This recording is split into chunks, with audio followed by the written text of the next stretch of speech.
Hey everyone, welcome back. A couple of weeks ago, Apple unveiled their new AirPods Pro. In short, they're great. But if, like me, you're considering getting some of these, then you might find yourself with a bit of a dilemma on your hands. In this video, I'm going to explain to you why. So let's get into it. Starting off with the unboxing, we have Apple's usual instruction sleeve here on top. Then we have the AirPods case itself, which is pretty much the exact same dimensions and size as the previous case. Then opening this up, we have the silicone tips, and there's now a new extra small tip size this year, which now makes 4 in total. And then finally we have the charging cable, which is USB-C to Lightning. And that's all pretty expected. So let's talk about what's new.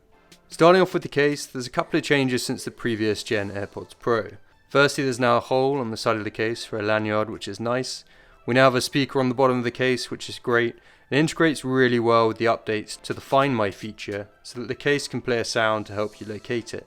And you can now locate each individual bud in the case separately, which is a really handy tool. The case will also play a sound if you put the wrong AirPod in it, which is cool. And then finally, the case is now able to charge from an Apple Watch charger as well, which is a really nice move to help people reduce the amount of cables lying around their home. Apart from that, the case is pretty similar. It's still IPX4 rated, as are the AirPods themselves, which means they're splash and sweat resistant. So looking forward to when both AirPods and the case are fully waterproof. Moving on to the battery, there's now been a 33% improvement here since the previous gen AirPods Pro, allowing for 6 hours active noise cancelling, 7 without, and 30 hours total with the case, as well as 5 minutes of charging, which gives you an hour of listening.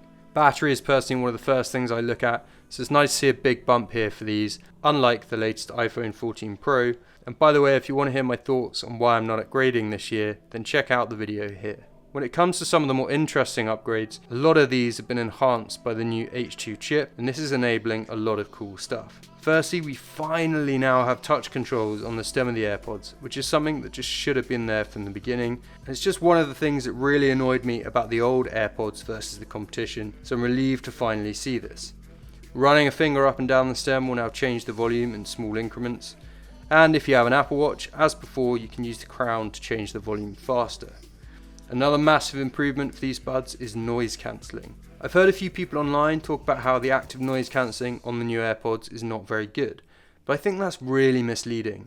In short, everything's relative, and these have brilliant active noise cancelling when compared to other true wireless earbuds. Of course, if you want the best active noise cancelling, then over-the-ear headphones are still going to be the way to go. I use the Bose Quiet Comfort headphones for this, as historically they've tended to have the best noise cancellation, which is perfect for long-haul flights.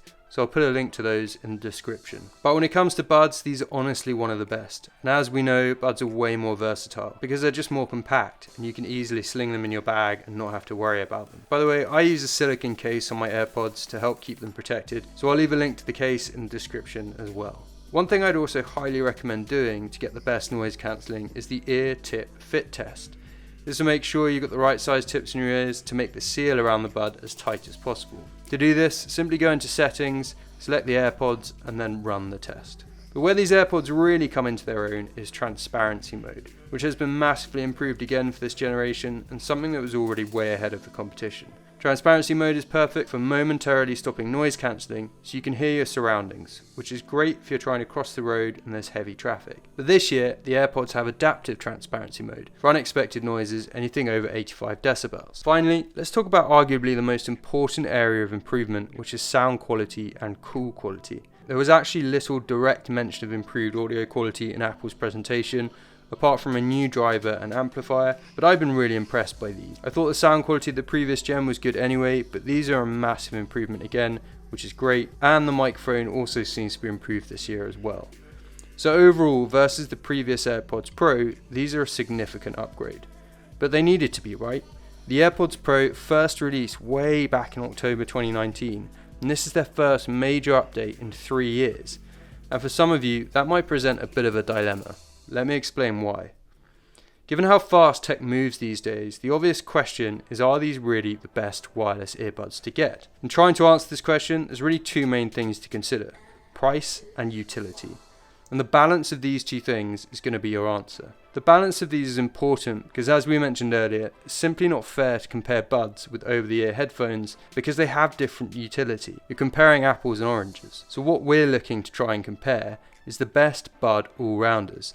They have to be true wireless buds and they have to have noise cancellation. So if you look at where the AirPods Pro sit in the market, they come in at the $250 mark. But as you're about to see, this is a pretty crowded space. Apple's closest neighbour here is the Sony Mark IVs, which sit at the same price point. And if you've read reviews about them online, you'll see they're a strong favourite for all-round best earbuds by reviewers and considered to have excellent sound quality. Then sitting alongside them, we have the Sennheiser Momentum 3s, also $250. And then just below them, we now have Samsung's new Galaxy Buds 2 Pro at $230, which have had pretty amazing reviews all around. So this is what I like to call the premium cluster. Sitting just below this cluster, we had the Pixel Buds Pro at $200, the Beats Fit Pro at $199, which are of course made by Apple, the Jabra Elite 7 Pros also $199, and then the JBL Live Pros coming in at $179. And that's the mainstream cluster. Just below this though, we can go even cheaper.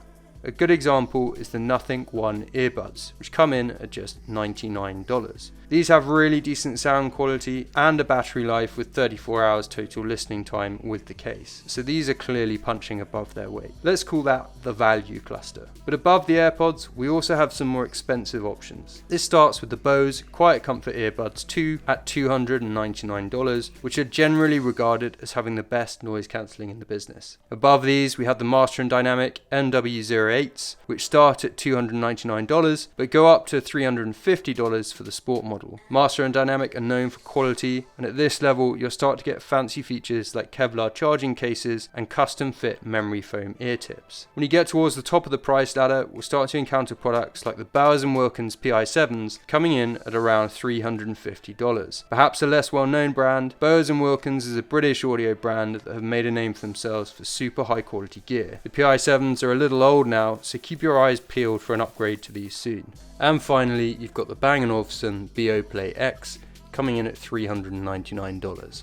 So that's the super premium cluster. But there's one more option I want to add on to here, which are the Neura True Pros. Australian company Neura made a splash with their first headphones, offering custom sound design algorithms and a sound quality tailored specifically to your unique hearing. The Neura True Pros, though, are supposedly taking this even further by introducing the world's first true lossless audio wireless earbuds, be able to stream music at CD quality without any loss. Not something any other wireless buds can do currently, and they're due to be released later this month. Lossless audio means there's no loss in quality between the output device and your headphones, which hasn't been possible up until now due to the limitations of Bluetooth. Now it's worth pointing out that the H2 chip in the new AirPods Pro was supposed to be capable of supporting high-def lossless audio, but Apple appear to have deprioritized this in favour of battery life. In fact, Apple don't even support 24-bit audio, unlike some of their competitors, and instead favour 16-bit. In essence, Apple is betting that the vast majority of people would rather have significantly better battery life than high-def lossless audio, but it would be nice to have the option, right? By the way, if you're a Spotify user like me, then this is a moot point anyway, because Spotify doesn't currently support lossless audio, although Amazon, Tidal, and ironically Apple Music all do. Additionally, even the latest iPhones, unlike Android phones, do not currently support codecs, such as the Qualcomm aptX in the new Neura True Pros. So this means even if you had buds that can support it, your output device, i.e. the iPhone, won't support it. So it depends where you usually play your music from. So with all this in mind, this presents a problem, or rather a dilemma. How the hell do you decide which earphones to get? Sometimes I feel like I'm flicking through characters on Mario Kart with really not much of a clue on how it's going to affect my performance. But it's decision time, and a gun to the head, I'm going to trim this list down fast based on my own experiences, as well as the reviews I've read about these different buds. To be frank, I think there's 6 buds on this list worth talking about. Firstly, the Nothing One earbuds.